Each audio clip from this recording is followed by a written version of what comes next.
Hello friends, एक बार फिर से स्वागत है आपका आपके अपने यूट्यूब चैनल में। और हम जो है बुद्धि के सिद्धांतों का जिक्र कर रहे हैं। और मैंने आपको बताया भी था कि बुद्धि के सिद्धांतों से क्वेश्चन बनते हैं। इनफैक्ट बुद्धि वाला पूरा टॉपिक ही इम्पोर्टेंट है। कभी इसकी परिभाषाओं से क्वेश्चन बनते हैं और कभी इसके सिद्धांतों से, इसके प्रकार से भी क्वेश्चन बनते हैं। सबसे ज़्यादा जो क्वेश्चन आते हैं वो सिद्धांतों से आते हैं और बहुत आते हैं। मतलब हर एक एग्ज़ाम के अंदर जहाँ पे बुद्धि वाला टॉपिक सिलेबस में मेंशन होता है वहाँ पे बुद्धि के सिद्धांतों से क्वेश्चन आता ही आता है। तो हमने जो है एक तत्व सिद्धांत, द्वितत्व और त्रितत्व जो कि स्पीयरमैन ने, और एक तत्व जो कि बिने ने दिया था, उनका जिक्र हमने कर लिया था। आज हम नेक्स्ट जो सिद्धांत है उनको देखेंगे। तो आज सबसे पहला सिद्धांत हम लेने वाले हैं बहुकारकीय सिद्धांत, जिसे बालू का सिद्धांत भी कहा जाता है, जो कि एडवर्ड ली थॉर्नडाइक ने दिया था। और इनका कहना है कि बुद्धि में बहुत सारे कारक होते हैं जिन्हें गिना नहीं जा सकता। जैसे जो बालू मिट्टी होती है उसके कणों को हम नहीं गिन सकते और उसमें बहुत सारे छोटे छोटे अनगिनत कण होते हैं। तो उसी तरीके से थॉर्नडाइक ने कहा है कि बुद्धि के अंदर बहुत सारे कण होते हैं जिन्हें गिना नहीं जा सकता। इसीलिए इसे बालूका या परमाणुवादी सिद्धांत भी कहा जाता है। इसे परमाणुवादी सिद्धांत भी कहा जाता है। बहुकारकीय, बालूका और परमाणु, ये तीनों ही इसके नाम है। ये क्या कहते हैं कि अगर दो कारक एक दूसरे से मिलते हैं तो उभयनिष्ठता के कारण एक मजबूत कारक का निर्माण होता है, और जिस व्यक्ति में जितने कारक मिलते हैं वह उतना ही योग्य एवं बुद्धिमान होता है। जैसे एक व्यक्ति जो है वो शरीर से स्ट्रोंग है। जैसे हम बात कर लेते हैं, एक छोटा सा उदाहरण लेते हैं कि उभयनिष्ठता का मतलब क्या होता है, किस तरीके से दो कारक मिलते हैं। एक व्यक्ति शरीर से बहुत ज़्यादा स्ट्रोंग है और उसकी टांगे जो है वो बहुत स्ट्रोंग है। तो अगर ये दोनों कारक मिल जाए, मतलब उसकी टांगे स्ट्रोंग है, उसके साथ साथ उसका पूरा शरीर भी वो अगर स्ट्रोंग बना ले तो वो एक अच्छा धावक बन सकता है, एक अच्छा जो है रेसर बन सकता है, वो रेस अच्छी लगा सकता है। तो ये क्या है, उभयनिष्ठता के कारण उसने एक अच्छा जो है एक मजबूत कारक उसने निर्माण कर लिया है खुद के अंदर कि वो अच्छा धावक बन गया है। तो असंख्य कारक कुछ इस तरीके से होते हैं। ये जो मैंने स्ट्रक्चर बनाया है इसमें जैसे कण दिख रहे हैं, इसी तरीके से हम बुद्धि के अंदर बहुत सारे कारक होते हैं जिनको गिन नहीं सकते, जो असंख्य रूप से होते हैं। इसीलिए इसको बालूका सिद्धांत या परमाणुवादी सिद्धांत भी कहा जाता है और एडवर्ड ली थॉर्नडाइक ने दिया था। आज तक इस सिद्धांत से अगर कोई क्वेश्चन बना है तो इसके प्रतिपादक से बना और इसके नामों से बना है। तो उसके बाद में है समूह कारकीय सिद्धांत, जो कि लुईस थर्स्टर ने दिया था। और ये जो है इन्होंने हमारी बुद्धि के अंदर 7 प्राथमिक योग्यताएं बताई थी, प्राथमिक मानसिक योग्यताएं बताई थी कि हमारी बुद्धि में 7 प्रकार की जो है प्राथमिक योग्यताएं होती है, प्राथमिक कारक होते हैं, और उन 7 प्राथमिक कारकों से मिलकर हमारी बुद्धि का निर्माण होता है। उन कारकों के अंदर जो है बहुत सारे कारक शामिल होते हैं और ये कहते हैं कि हर व्यक्ति के अंदर बुद्धि का निर्माण होता है, इन्हीं कारकों से मिलकर होता है। और इनकी संख्या कितनी बताई इन्होंने, 7 बताई। मतलब 7 प्राथमिक कारक होते हैं। और प्राथमिक इसलिए कहा कि सबसे पहले ये कारक विद्यमान होते हैं बुद्धि में, उनसे मिलकर ही बुद्धि बनती है। तो ये कौन कौन से हैं, इसके अंदर है शब्द योग्यता। मतलब हर एक व्यक्ति जो है शब्दों के बारे में अच्छे से जानता है, इसीलिए वो जो है बोल पाता है, अपनी बात दूसरों तक पहुंचा पाता है, उसे विभिन्न शब्दों का ज्ञान होता है, उसकी वोकैबुलरी हमारे इस वातावरण में आने के बाद में बहुत बड़ी हो जाती है। वाक योग्यता मतलब वाक पटुता होना, अच्छे से बोल पाना वाक्यों को। जैसे शब्द योग्यता होगी तो शब्दों को जोड़कर वाक्य बनेंगे। तो वाक योग्यता का मतलब होता है कि जो है हर सिचुएशन के अंदर अच्छे से बोल पाना, अपनी बात को अच्छे से दूसरे तक पहुंचा पाना, अच्छे से वाक्य के अंदर बोल पाना, वाकपटु होना। ठीक है, हर बात को हर सिचुएशन में कहने वाला जो होता है जल्दी से। ठीक है, आंकिक कारक जो अंकों की समझ रखता है, जैसे होता है ना 1 2 3, इस तरह गणितीय अंक जो होते हैं उनकी समझ जो रखता है डेली लाइफ के अंदर, उनका यूज़ भी कर लेता है, तो वो होता है आंकिक कारक या आंकिक योग्यता। फिर तार्किक योग्यता जो हर चीज़ का लॉजिक लगा सके, हर चीज़ को समझने के लिए उसके पीछे का लॉजिक जान सके, तर्क के साथ बात कर सके, उसको कहते हैं तार्किक योग्यता। फिर आती है स्थानिक योग्यता, इसे देशिक योग्यता भी बोलते हैं और कल्पना कारक भी बोलते हैं। ये होता है कि जब कोई व्यक्ति अपनी अपनी कल्पना को एक रूप देता है ना, तो उसको बोलते हैं स्थानिक योग्यता, देशिक या कल्पना कारक। ठीक है, तो जैसे मूर्तिकार होते हैं, तो अगर पूछ लिया जाए ना मूर्तिकारों में कौन सी बुद्धि होती है, तो उनके अंदर स्थानिक बुद्धि होती है। वो अपनी कल्पना को, अपने मानसिक विचारों को एक रूप दे देते हैं। ठीक है, स्मृति कारक, जिसकी स्मृति अच्छी होती है, जो अपनी स्मृति में बातों को बिठा के याद रख सकता है लंबे काल तक। ठीक है, प्रत्यक्षात्मक गतिशीलता कारक, मतलब कोई चीज़ हमारे सामने है तो उसको देख के मूवमेंट करना, मतलब उसके बारे में जानना, उसको समझना, इस तरीके से। तो ये होती है 7 प्राथमिक मानसिक योग्यताएं जो हर एक इंसान के अंदर होती है। इन्हीं से मिलकर बुद्धि बनती है, ऐसा थर्स्टर्न बोलते हैं। और इनसे भी कोई क्वेश्चन बनता है तो वो इनके प्रतिपादन मतलब इसका प्रतिपादक ही पूछते हैं।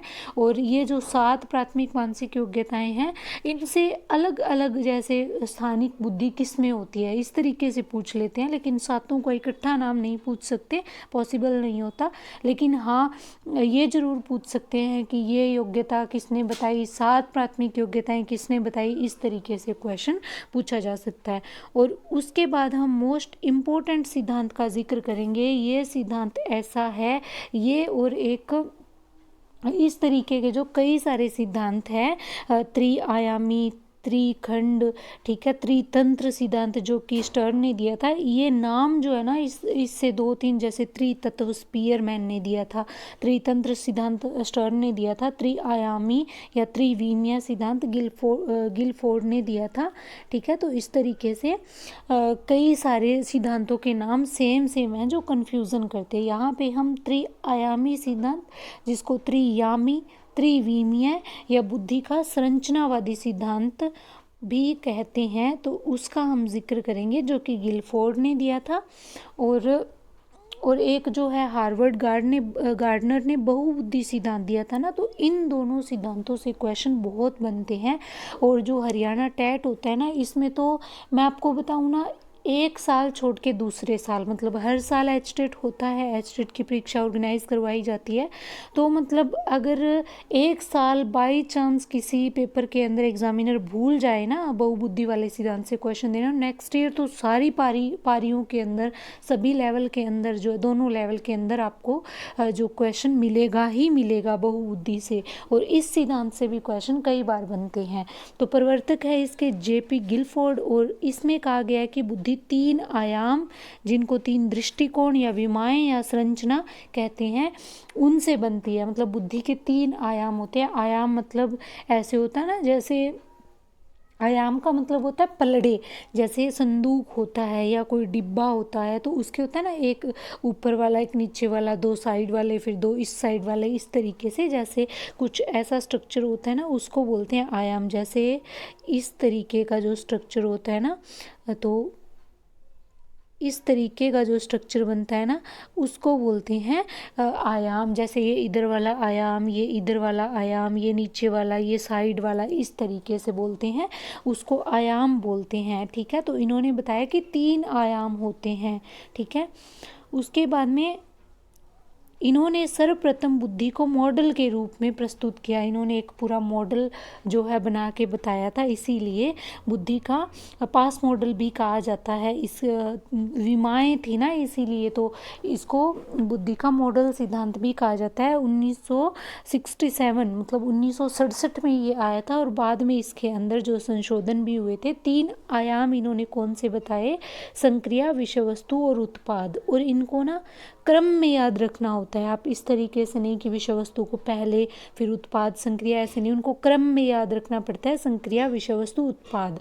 और क्रम में क्यों याद रखना पड़ता है, क्योंकि जो इनका, जैसे इनके द्वारा तत्व बताए गए हैं ना, वो तत्व गुणा में दर्शाए जाते हैं। ठीक है, और गुणा में दर्शाए जाते हैं तो वो इसी क्रम में दर्शाए जाते हैं। ठीक है, कई बार इस स्ट्रक्चर से भी क्वेश्चन बनते हैं ना, इसीलिए आपको कह रही हूँ कि क्रम में इनको याद रखना है। सबसे पहले संक्रिया, फिर विषय वस्तु और फिर उत्पाद। ठीक है, पहली बार जब इन्होंने ये सिद्धांत दिया था 1967 में, तब इसमें मूल सिद्धांत के अंदर 120 तत्व थे और वो किस फॉर्म में थे, 4 गुणा 5 गुणा 6, यानी संक्रिया में 4, विषय वस्तु में 5 और उत्पाद में 6, और जब इनको गुणा करेंगे तो 120 आएगा। इस तरीके थे। फिर बाद में ये संशोधन हुआ तो 150 तत्व हो गए। तो 150 में संक्रिया में 5, फिर 5 और फिर 6। ठीक है, मतलब संक्रिया के अंदर 5, फिर विषय वस्तु में 5 और फिर उत्पाद में 6। ठीक है, उसके बाद में एक बार फिर से संशोधन हुआ और 180 तत्व हो गए। तब क्या था, संक्रिया में 5, विषय वस्तु में 6 और उत्पाद में 6। तो अब यहाँ पे एक चीज़ मैंने आपको जो इतना बताया है, इसके अंदर मैंने आपको क्रम से याद रखने के लिए क्यों कहा है, तो इसमें कई बार क्वेश्चन है ना, ये भी पूछा जा सकता है कि कौन सी जो बुद्धि का त्रिआयामी मॉडल है गिलफोर्ड का, उसके अंदर तीनों आयामों में कौन सा आयाम है जो सेम रहता है। तो आप यहाँ पे देखेंगे जो उत्पाद है ना वो सेम है, उत्पाद बदल नहीं रहा है। 6 6 6 हर बार उत्पाद 6 ही रहा है, लेकिन बाकी सभी बदले हैं, कभी 5 हुआ है, कभी 4 हुआ है, कभी 6 हुआ है। संक्रिया और विषय वस्तु बदली है लेकिन उत्पाद नहीं बदला, इसलिए मैंने आपको कहा है कि आप इसको क्रम में याद रखेंगे। अब तीनों आयामों में कौन कौन से कारक शामिल किए जाते हैं, तो संक्रिया जो होती है, सबसे पहले संक्रिया कहाँ होती है, अपने हमारे माइंड में होती है। तो संक्रिया जो है इसमें कौन कौन से तत्व शामिल होते हैं, संक्रिया माइंड में होती है तो माइंड में संज्ञान, स्मरण, अपसारी चिंतन, अभिसारी चिंतन, मूल्यांकन। अपसारी होता है बहुत एक चीज़ को बहुत सारे एंगल से सोचना, और अभिसारी होता है एक चीज़ को सिर्फ एक ही दिशा में सोचना। अपसारी होता है कि जैसे ये पॉइंट है, इसको बहुत सारी चीज़ों में इस तरीके से सोचना। लेकिन अभिसारी होता है सारी थिंक एक जगह आके जब मिलती है। जैसे अगर किसी बच्चे से क्वेश्चन पूछा जाए कि भारत की राजधानी क्या है, तो प्रत्येक बच्चे का उत्तर होगा दिल्ली। ठीक है, और वहीं अगर क्वेश्चन पूछा जाए कि आप दिल्ली के बारे में क्या जानते हैं, तो उसमें बच्चों के बहुत सारे जवाब होंगे। तो दिल्ली के बारे में क्या जानते हैं, वो अपसारी चिंतन के बारे में क्वेश्चन है, और भारत की राजधानी कौन सी है, वो अभिसारी चिंतन का उदाहरण है। तो अभिसारी और अपसारी का चिंतन का जिक्र भी गिलफोर्ड ने किया था। और मूल्यांकन, ये चीज़ें संक्रिया के अंदर आती हैं।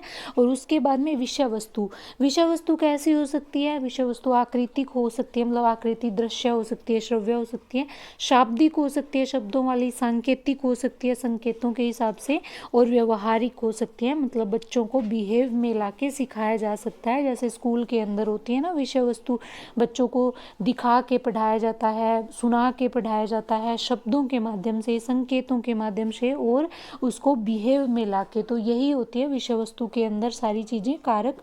और फिर उत्पाद या परिणाम, जो कि लास्ट इसका आयाम है, इसके अंदर क्या होती है, उत्पाद या परिणाम में यानी रिजल्ट में क्या मिलता है, इकाई, वर्ग, संबंध, मतलब बच्चा इकाई के बारे में जानता है, वर्ग, चीज़ों को वर्गों में बांट सकता है, संबंध बता सकता है चीज़ों में, प्रणाली बता सकता है किसी वस्तु की, प्रत्यावर्तन मतलब पुनः निष्कर्ष निकाल सकता है किसी चीज़ का, और किसी चीज़ का निहितार्थ समझ सकता है।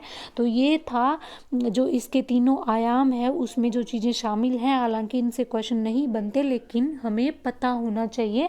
जब हम कोई जानकारी लेते हैं तो हमें कंप्लीट जानकारी लेनी चाहिए, ताकि अगर हम इनको हमेशा माइंड में नहीं भी रखेंगे तो भी हमें एटलीस्ट पता होगा कि इन आयामों के अंदर शामिल क्या है। तो हम अगर क्वेश्चन भूल भी जाते हैं तो भी हम नियर बाय करके आंसर कर सकते हैं। तो ये थे 3 सिद्धांत। और ये जो लास्ट वाला त्रिआयामी सिद्धांत है, मैं आपको एक बार फिर से बता रही हूँ, जो बहुबुद्धि सिद्धांत है हार्वर्ड गार्डनर का, और त्रिआयामी सिद्धांत है जेपी गिलफोर्ड का, ये बहुत ही इम्पोर्टेंट सिद्धांत है। आप अपने इस जो है दिमाग में इनको बिठा लीजिए, चाहे आप कोई सा भी सिद्धांत अच्छे से ना याद करें, लेकिन ये 2 सिद्धांत आपने याद करने ही करने हैं। तो मिलते हैं नेक्स्ट सिद्धांतों के साथ नेक्स्ट क्लास के अंदर। तब तक के लिए जो है आप अपना व्यू ज़रूर दीजिए क्लास के बारे में। मिलते हैं नेक्स्ट वीडियो में, तब तक के लिए वीडियो को शेयर करें, चैनल को सब्सक्राइब करें। Thank you.